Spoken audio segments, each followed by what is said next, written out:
Good morning, good night, and good afternoon to whoever it applies to, and also for whoever it applies to. Did you enjoy the DLC? Because I sure did. Did you beat him? I did. And I'm talking about him. Yeah. Welcome to One Piece chapter 1119. We are on break after this week, so it means we're going to get dropped some crazy information. This chapter was titled 1119 Emeth. I don't know if it's like an Emeth or like is it? I don't know the pronunciation is gonna be, but this is a new name. Today we have Oni Child Yamato in the Holy Inari Shrine Pilgrimage Volume 4. Kibi getting stoned by kids who resent Kaido. We see a image of Yamato getting stones thrown at her simply because she's Kaido's son. And obviously everything isn't going to be roses and daisy as she takes her journey throughout all of Wano. There's going to be people that resent her, exactly like what's happening in the cover story, that resents her simply because she's Kaido's son. But she's got to go through that so that she can become loved by all of the citizens of Wano. And she's got to take that. She isn't fighting back or anything like that. She got hit in the head by the stone. She's not upset or anything like that. She's doing exactly what she's supposed to do. She's got to take the good and the bad out of this journey. And hopefully like another good, which is, joining the crew, right?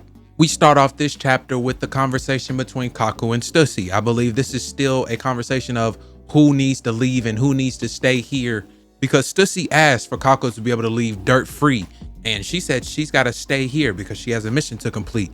And I feel like there's some kind of, discourse right now because they're friends and Kaku doesn't want to just leave Stussy to die.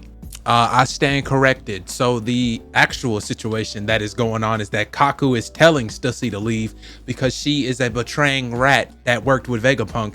And she said, when Lucci comes back, he's going to be just as upset with you too. So it's better if you just leave. I did respect you as a comrade, but we weren't friends. And that hurts.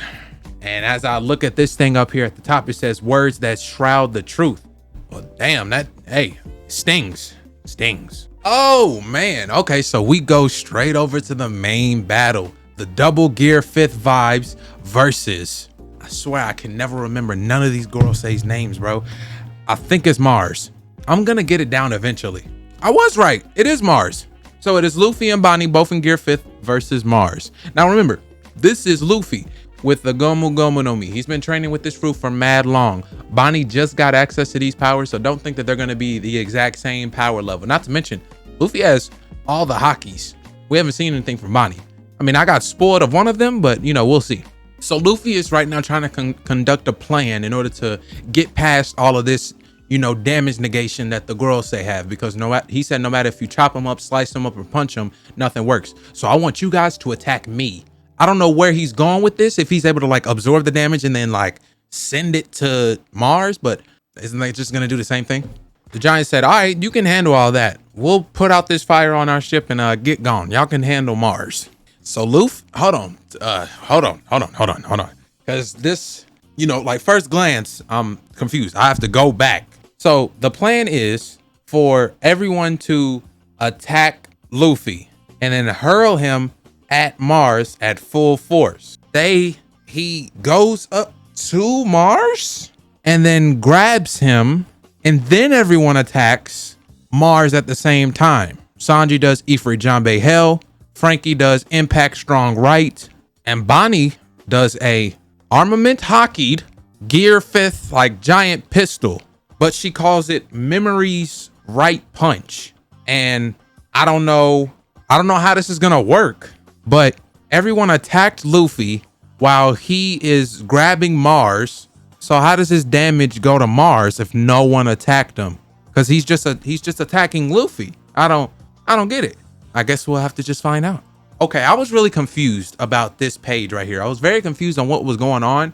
So how I interpreted this page was that at the top, I thought the attack hit and it hit Mars somehow, and then they were saying that it hurt him because they was using hockey, and that wasn't gonna make any sense. But no, this attack was absorbed by Luffy, and he said, ow, that hurts. And they're wondering why it hurts, and it's because they used hockey on him. So he absorbs all of the damage and then pops it out at Mars and then just sends him flying. with a Gear 5th booming Dawn balloon. And I guess the plan wasn't really to damage them, but to send him as far as away as possible. But we got somebody that can go from like coast to coast in like 2 seconds, so he can just go over there. But you know, he's fighting the GOAT Zoro. So after Mars gets sent away, the plan is for, I guess, Atlas to go check if everything's okay, because she knows that York is monitoring them somehow.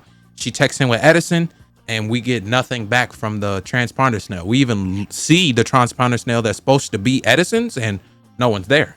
But honestly, let's just take this opportunity to, you know, skedaddle, get gone. But then we see the robots, and he says nothing. Not like any amount of what he said. Like he literally said the word nothing. And then there's like a that's supposed to be, I guess, like static or something like that next to him. I'm guessing it's the transponder snail. Oh, that wasn't Lilith's. That wasn't Edison's transponder snail. That's the transponder snail inside of the robot. My bad, y'all. You know, I'm not perfect. Come on now. So we have a chance for the transponder snail to get back to doing what it does. We just got to get my big guy up out of the water, because Vegapunk is still going on, like as we speak. Or at least I think so. It might be on pause or something like that. That would be cool if we can get like the entire message. But you know, it's One Piece. We're not going to get everything. He said he's going to answer all the questions, but he didn't say how much he's going to answer it. He didn't say fully. And the broadcast comes back on, at least for everybody in Whole Cake, and which means I can assume that it turned back on for everybody. So we're back into it, brothers. So we go back to the name, the D Clan. He says that ceaselessly inherited aspect. We can call it a will. And he said, and to those that have suffered for this, and York starts panicking, instantly calls for the Gorosei. He says that I can only pray my voice reaches you. So York is crying, the snail's back on, you need to find it and destroy it. Shut it down for good. And it randomly starts raining in Egghead. Oh, it's not rain, it's like a bunch of Cypher Pole Angels and the Seraphim coming out of, God, I don't remember their names for nothing. This is actually Jupiter. And Jupiter actually starts to try to suck the ship into his mouth to try to stop them from getting away. Luffy comes over, punches him out of the way, but obviously it don't do nothing. And here comes the rest of the Mickey stuff. Here comes the annoying one. I don't remember his name. Mercury, big tusk, big pig, big boar dude comes over and hits Luffy to intercept him fighting Jupiter. And as the ship is being sucked in, Mercury clashes head first with the ship, or at least we thought.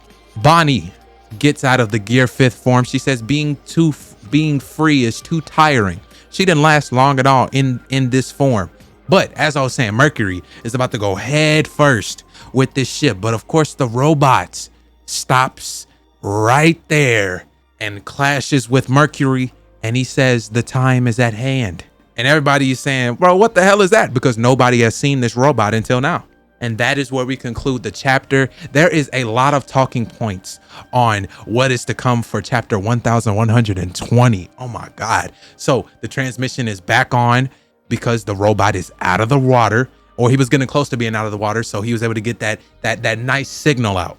And he has finally made it to Luffy. So there is some very interesting implications that come with these actions. Are we gonna have a giant robot on the crew?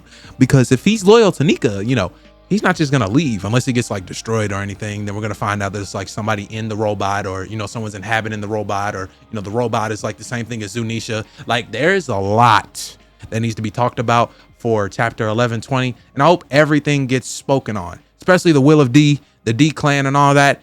Whew. Yeah, Egghead's the best arc, bro. W chapter.